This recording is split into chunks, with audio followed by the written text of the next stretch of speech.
Auto driver के साथ एक ऐसी घटना घटती है जिसे आप सुनने के बाद रात को सो नहीं पाएंगे। यह घटना उड़ीसा के कोरटपुर जिले की है, जो कि काफ़ी खौफनाक और डरावनी है। तो चलिए इस स्टोरी को हम शुरू से सुनाते हैं। मेरा नाम सुरेश नायक है। मैं उड़ीसा के कोरटपुर जिले के रहने वाला हूँ। मैं 15 साल से ऑटो चला रहा हूँ। यहाँ जंगल, पहाड़ और सुनसान इलाके आम बात हैं। रात के समय लोग जल्दी घर लौट जाते हैं, क्योंकि कई इलाकों में लोग दूर दूर तक नहीं मिलते। इसी वजह से लोग शाम होते ही अपने अपने घर चले जाते हैं। करीब 2 साल पहले सावन का महीना था और उसी रात मैं उस सड़क पर अपना ऑटो चला रहा था।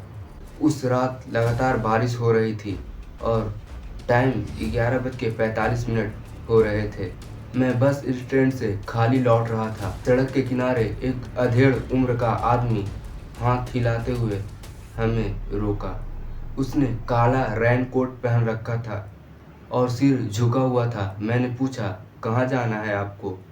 उसने मेरी तरफ देखा और कहा, सेमिलीगुड़ा रोड के आगे एक पुराने पीपल का पेड़ है, वहीं पर हमें छोड़ देना। उसकी आवाज़ इतनी धीमी थी कि हमें दोबारा पूछना पड़ा। मैंने ऑटो आगे बढ़ा दिया।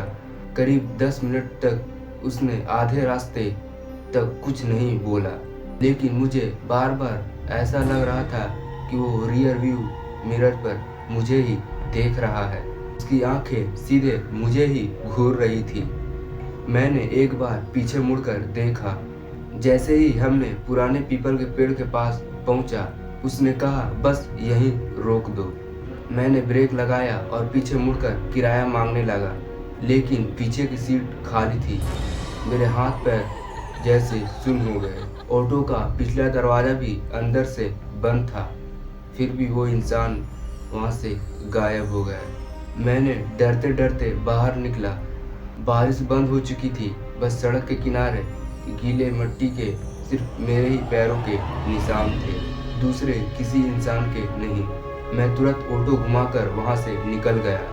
अगली सुबह हिम्मत करके उसी जगह गया तो पास की चाय की दुकान वाले बुजुर्ग ने मुझे कहा, बेटा तुम बहुत भाग से बच गए। 5 साल पहले इस सड़क पर स्कूल टीचर की सड़क दुर्घटना में मौत हो गई थी।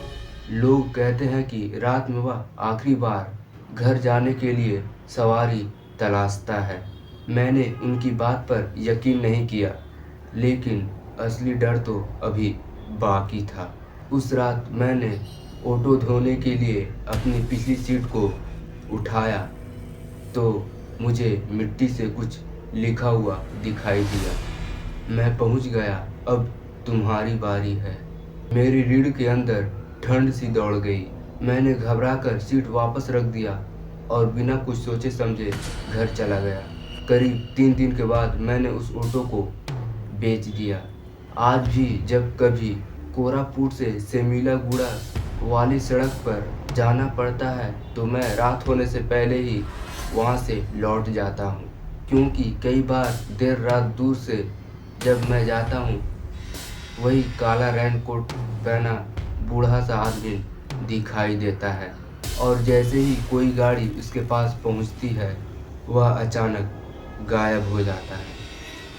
और आप हमारी इस वीडियो को किस स्टेट से देख रहे हैं, आप कमेंट में ज़रूर बताइएगा, ताकि मैं जान सकूं कि हमारी वीडियो इंडिया के किस किस स्टेट से देखा जा रहा है।